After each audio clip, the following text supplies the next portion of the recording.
Hey everyone. All right, week 13.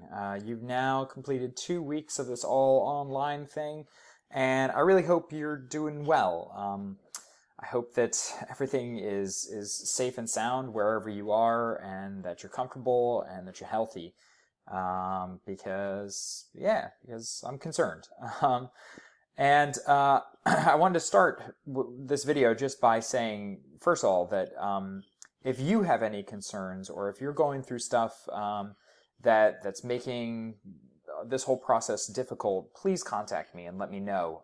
I want to help out. I want to continue to be your professor, even if from a distance, and I want to help out as much as I can. But you have to kind of let me know if things are going on in the background. So please keep me posted on how you're doing, and let me know if you need any help with anything, right? Whether it be course stuff, assignments, anything like that, okay? For this video, I just want to do a quick video talking about what you're going to do this week, and introduce some of the big themes of this week. And then there's going to be another video that you're going to watch that's going to provide some content and some context for the readings and the things that you're going to do, that you're going to focus on for the week. This is going to be kind of a light week in terms of what I'm going to ask you to do with new content. The main reason is because you have your second papers due at the end of the week. So there's no online assignment this week. I wanted to make it so that you spent that time working on your papers and finishing up your papers. And for the papers, the other thing I kind of want to say is if you want help with that, please set up a video conferencing session with me. Email me and let me know when a good time is, and we can sort of meet and video conference and talk about your papers and look things over, discuss things. I'm here to help. I want to help. So please contact me if you want some help on those papers, okay? All right. Overview for the week. So this week you have 2 videos to watch. This one, good job. And then another one in which I talk a little bit about some of the crises of the early 20th century and some of the things the effects that they had on immigration to the United States. So 2 videos to watch. You're going to read 2 chapters from Roger Daniels' book. So we're going back to Roger Daniels' book this week, and we're done with Judy Young's book, at least in terms of new readings. So you're going to read 2 chapters in Roger Daniels' book. And then the only assignments you're going to do are a quiz that's going to test your reading and your watching of the video, and the second paper, which you're going to finish up and turn in by the end of the week. So no online assignment this week, okay? Before I go on, one note about the online assignments. So next week, you're going to have an online assignment again. And next week is going to be the first online assignment in which I'm going to have you read an additional primary source, or maybe 1 or 2 additional primary sources to help you use those to answer the question. Okay, so before this you were already reading primary sources from Judy Young's book, so I didn't have to give you additional ones, but going forward you're going to be reading from Roger Daniels' book mostly, so I want to be able to give you additional primary sources to use to answer the questions that I ask. Okay, so have a heads up about that. All right, that's going to begin next week. And the second thing, of course, is I've given this feedback on a lot of your online assignments. Remember that the more you use these primary sources to answer the question, the better you're going to do. Part of the purpose of this exercise is to do exactly what we tried to do in class, which was read and analyze primary sources and use them to interpret the past. Right? That is what historians do. That is the building block of history. That's what we've focused on for this entire semester. So it's really important that you not just repeat what Roger Daniels says or repeat kind of the secondary source takes on things, right? Use those primary sources, interpret those primary sources, analyze them in order to answer the questions. And the more you do that, the better, okay? Okay, last thing I want to talk about here is some of the big themes for this week. So this week, what you're going to focus on is sort of the changes in immigration in the first half of the 20th century. And what the next video that you're going to watch is going to talk about is the kind of global context of all this. It's a global context that really is about crises, right? Political and diplomatic crises that boil into sort of war and economic crises and economic depressions as well, right? This global context helped facilitate changes in the kind of structure and shape of immigration in the United States in the early 20th century. So I want you to pay attention to what's different, right? What's changing in the story of immigration during this period. And one of the main things that I want you to kind of think about is that these crises in this kind of period of the first half of the 20th century really effectively ends what Roger Daniels labels, right, the kind of century of immigration. So for the previous, 5-6 weeks, we've been dealing with the kind of long 19th century and immigration during that period. And it's really the period of highest immigration, right? The most amount of people that have come to the United States came during that period, right? Millions of people per year at its height, right? So that process of widespread, of huge numbers coming to the United States really is kind of ends in this period, and because of these crises and because of the things happening during this period. So one of the main things that I want you to kind of pay attention to in the change is just the basic change in the number of people that are coming to the country, okay?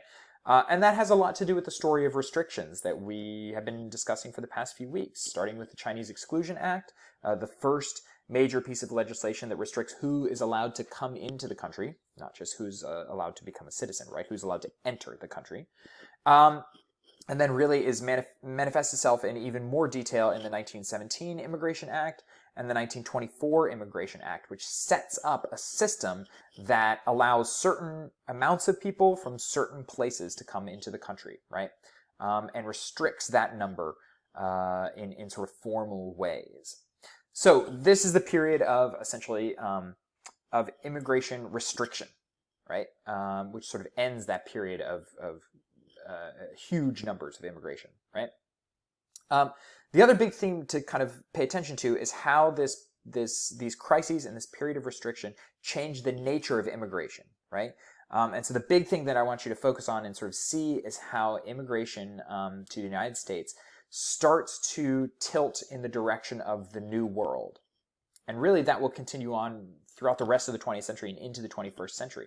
The vast majority of immigrants entering the country are going to come from the Western Hemisphere and not the Eastern Hemisphere, right? So this is the period in which European migration becomes essentially no longer the majority of people coming to the United States, okay? And the group that we're going to focus on this week to sort of see this is immigrants from Mexico, right? This is the period in which there is a rise in immigration from Mexico, right? And we see how it sort of changes and happens. Okay, that said, with all those changes, there are some consistencies that I think you should have in the back of your mind as you go through the readings and watch the videos and do the quiz, right? The first thing is this. Race remains a central part of the story of immigration. And what I mean by that is that the pieces of legislation that shape the way that immigration happens have a lot to do with race, right? It's the 1924 Act sets up essentially the system of quotas, which are essentially national quotas, right? So people from specific countries get a specific number of immigrants, right? A specific number that are allowed to enter the country from those countries, right? And remember that the 1924 Act takes the census of 1890 as its basis for how many people it will allocate from which place. And that was done really intentionally because it was trying to restrict the amount of people coming specifically from Eastern Europe to the United States, right? And lower that amount, Eastern and Southern Europe, Italy as well, right? And lower that amount and increase the amount coming from places like Britain and France and Germany, right? So that's really important, right? That race structures a lot of these laws. Chinese Exclusion Act is probably the best example of this, right? Race structures who is completely excluded from entering the country. And this remains sort of consistent all the way through the first half of the 20th century. Race also structures the way that these immigrants experienced life in the United States when they came here. So one of the things you'll read about is the experiences of Mexican Americans. And you'll see a lot of overlap with the kinds of pushback and challenges and resistance and hurdles that they face that many other groups faced when they entered the country, right? Especially groups that had a different linguistic culture, right? and groups that were seen as being sort of racially other, right? Racially different from sort of white, English-speaking Americans, right? So those kinds of racial elements remained really present and really important for the experiences of immigrants during this period. Two other consistencies that you'll see throughout this period. One is that economics matters a lot. You're going to see that the economy functioned as a push and pull mechanism during this period, just in the way that it has really throughout the entire 19th century, right? As the U.S. economy rises, it draws in immigrants from all over the world. As the U.S. economy contracts, it actually pushed people out. That's very much the story of the Great Depression. And then finally, war continues to be a factor that pushes people, right? So the global context of wars happening all around the world, what you'll see, right, is where these wars occur, people are pushed out of those places into other places, including the United States, where despite the fact that the United States is engaging in World War I and World War II, and various other conflicts around the world, the fighting itself did not really reach the sort of mainland of the United States, right? Reach the coastlines, but not the mainland of the United States. And this meant that a lot of people fled fighting in other parts of the world to come to the United States.